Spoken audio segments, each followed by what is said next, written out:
Hi everyone, introduce myself. My name is Yedi Chalujihaba and I'm from class C. Here, I will explain about 9 learning media in English. Yang pertama ada media visual, artinya semua alat peraga yang digunakan dalam proses belajar yang bisa dinikmati lewat panca indera mata. Media visual, image atau perumpamaan memegang peran yang sangat penting dalam proses belajar. Media visual dapat memperlancar pemahaman dan memperkuat ingatan.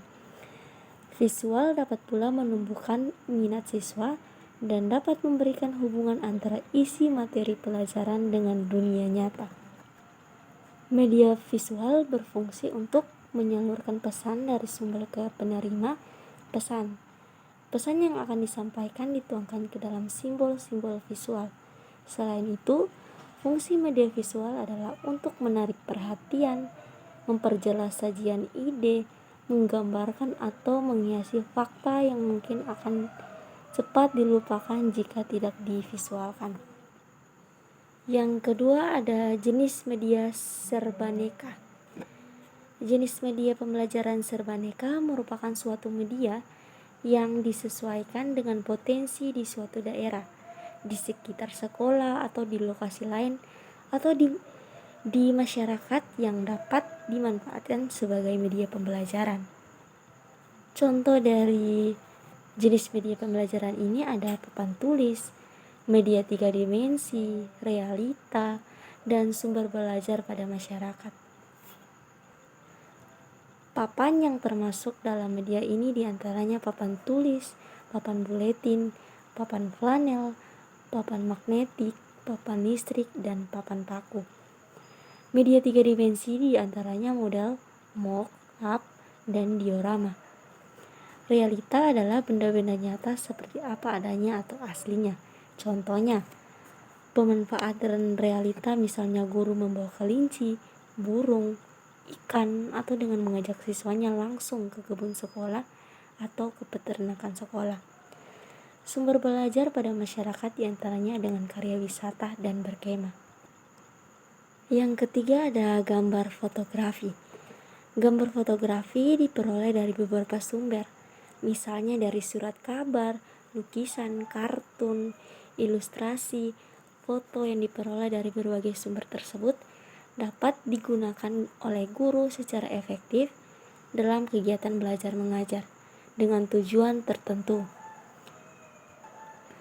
Ada 5 macam gambar fotografi yang harus diperhatikan. Yang pertama ada gambar fotografi Gambar fotografi itu harus cukup memadai.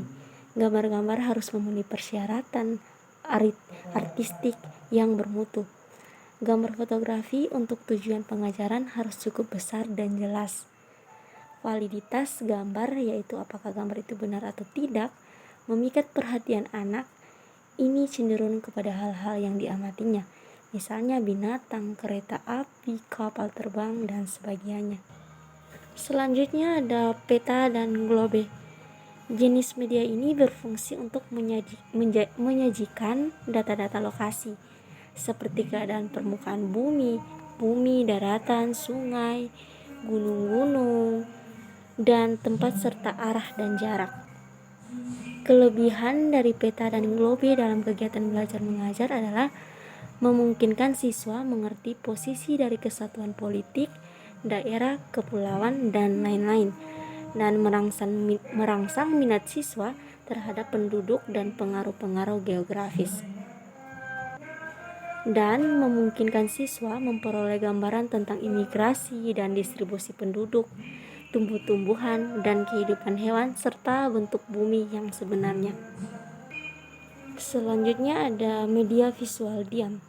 Contohnya seperti foto, ilustrasi, flashcard, gambar pilihan, dan potongan gambar, film bingkai, film rangkai, OHP, grafik, pagan, diagram, poster, peta, dan lain-lain. Contohnya, kita menampilkan gambar hewan dan kita menanyakan kepada anak murid kita hewan apa yang ditampilkan. Selanjutnya ada media audiovisual. Jenis media pembelajaran audiovisual merupakan media yang mampu menampilkan suara dan gambar.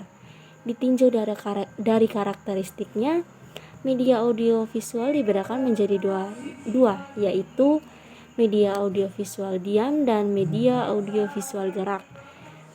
Cara mengajar menggunakan media audiovisual adalah dengan cara kita menampilkan suara atau audio.